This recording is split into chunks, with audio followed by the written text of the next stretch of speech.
Hello friends, ओम श्री गणेशाय नमः। जय श्री कृष्ण। आप सभी का स्वागत है आपके अपने यूट्यूब चैनल पर। फ्रेंड्स, आज हम आपको इस वीडियो में बताने जा रहे हैं फाल्गुन मास की अमावस्या का शुभ मुहूर्त, पूजा विधि, व्रत कथा और उपायों के बारे में। फ्रेंड्स, वीडियो शुरू करने से पहले आपसे रिक्वेस्ट है, अगर आप हमारे चैनल पर नए हैं और आपने अभी तक चैनल को सब्सक्राइब नहीं किया है तो प्लीज़ सब्सक्राइब कीजिएगा चैनल को, साथ ही प्रेस कीजिएगा बेल आइकन को, जिससे नए वीडियो से रिलेटेड नोटिफिकेशन आपको तुरंत प्राप्त हो सके।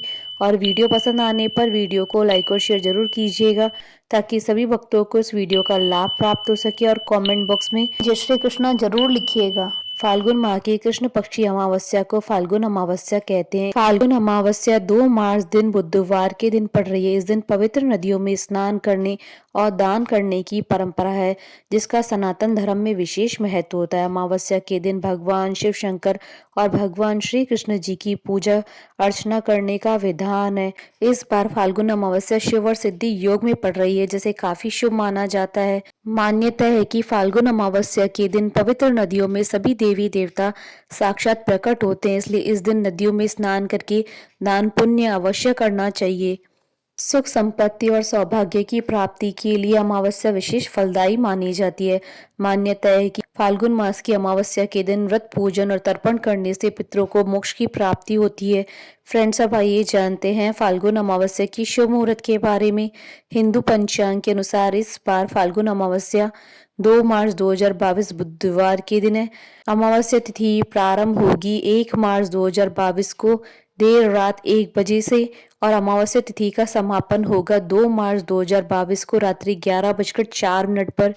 उदय तिथि के आधार पर फाल्गुन अमावस्या 2 मार्च 2022 को है। साल 2022 में फाल्गुन अमावस्या 2 शुभ योग में है। इस बार फाल्गुन अमावस्या पर शिव और सिद्धि योग है। फाल्गुन अमावस्या के दिन शिव योग सुबह 8:21 तक, उसके बाद सिद्धि योग लग जाएगा, जो कि 3 मार्च को सुबह 5:43 तक रहेगा। फाल्गुन अमावस्या में पितरों की आत्मा की तृप्ति के लिए पिंडदान, श्राद्ध व तर्पण किया जाता है। इस दिन पितृ पूजा सुबह 11:30 से दोपहर 2:30 तक की जाएगी। मान्यता है कि अमावस्या के दिन पितरों का तर्पण करने और श्राद्ध कर्म करने या फिर पिंडदान करने से वे प्रसन्न हो जाते हैं। मान्यता है कि पितरों के प्रसन्न होने से घर में सुख शांति बनी रहती है और खुशहाल जीवन का आशीष प्राप्त होता है। फ्रेंड्स, अब आइए जानते हैं फाल्गुन अमावस्या की पूजन विधि के बारे में। फाल्गुन अमावस्या के दिन पितरों का तर्पण करना सबसे ज्यादा श्रेष्ठ माना जाता है। इससे पितरों को मुक्ति मिलती है। इस दिन किसी पवित्र नदी या सरोवर में स्नान अवश्य करें। इसके बाद यदि संभव हो तो किसी पुरोहित से तर्पण कराएं, या फिर आप स्वयं भी तर्पण कर सकते हैं। इसके बाद जहां पर आपके पितरों का स्थान है या फिर जहां पर उनकी तस्वीर लगी हुई है, उस स्थान को अच्छी तरह साफ कर ले। इसके बाद उस स्थान पर एक देसी घी का दीपक जला ले। उसके बाद अपने पूर्वजों की तस्वीर पर सफेद चंदन का तिलक करे, उन्हें सफेद रंग के फूल अर्पित करे। इसके बाद उनसे प्रार्थना करे कि हे पितृदेव, हे मेरे पूर्वजों, आज की रात मैं जो आपसे प्रार्थना करूं, जो अभी आप पूजा करूं, वह सफल हो। मुझे अपना आशीर्वाद प्रदान करे, जिससे मेरे सभी काम सफल हो। इसके बाद उस सफेद कपड़े को पितरों की पूजा स्थान या फिर अपने पूर्वजों की तस्वीर के नीचे रख दे। इसके बाद उन्हें खीर और पूरी का भोग लगाएं। ऐसा करने के बाद हाथ जोड़कर उन्हें नमन करें और उनसे पूजा में हुई भूल के लिए क्षमा अवश्य मांगे। इसके बाद किसी ब्राह्मण को भोजन अवश्य कराएं, उन्हें वस्त्र और दक्षिणा देकर उनके पैर छूकर उनका आशीर्वाद ले। अंत में पितरों को भोग लगाई खीर और पूरी को किसी गाय को खिला दी और उसमें से कुछ प्रसाद के रूप में अपने परिवार के साथ ग्रहण करें।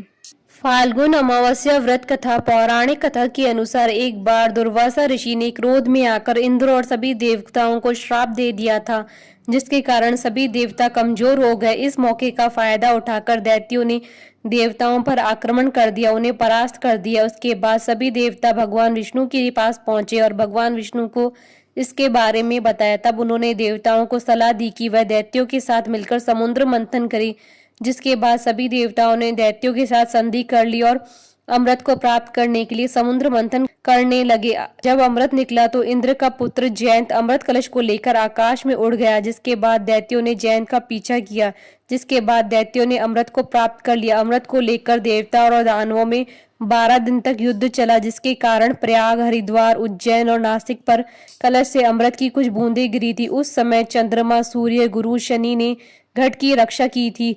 इस कलह को बढ़ते देख भगवान विष्णु ने मोहिनी रूप रखा और देवताओं को छल से अमृत पिला दिया। इसी कारण से अमावस्या के दिन इन जगहों पर स्नान करना अत्यंत शुभ माना जाता है। अमावस्या को कई परेशानियों और दुखों का निवारण का दिन माना जाता है। इस दिन किया गया खास उपाय जातक की जीवन को आसान बना देता है और कोई भी एक उपाय अपनाकर आप हर मनोकामनाओं को पूर्ण कर सकते हैं।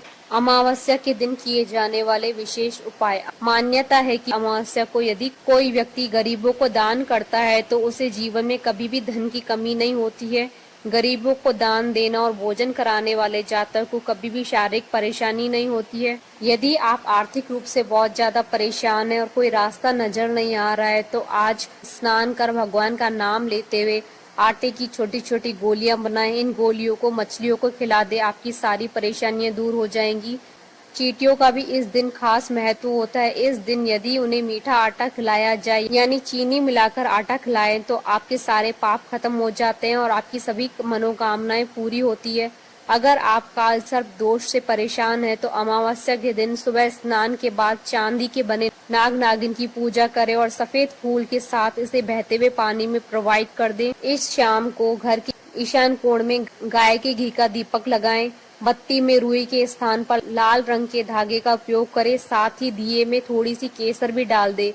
यह माँ लक्ष्मी को प्रसन्न करने का उपाय है। इससे घर में कभी भी धन की कमी नहीं होगी। अगर आपकी नौकरी नहीं लग रही है या आप बेरोजगार हैं तो एक नींबू को साफ करके सुबह से ही अपने घर के मंदिर में रखें। फिर रात के समय इसे 7 बार उस व्यक्ति के सिर से उतार ले जिसकी नौकरी नहीं लग रही है। 4 बराबर भागों में काट ले। फिर एक चौराहे पर जाकर चारों दिशाओं में इसको फेंक दे।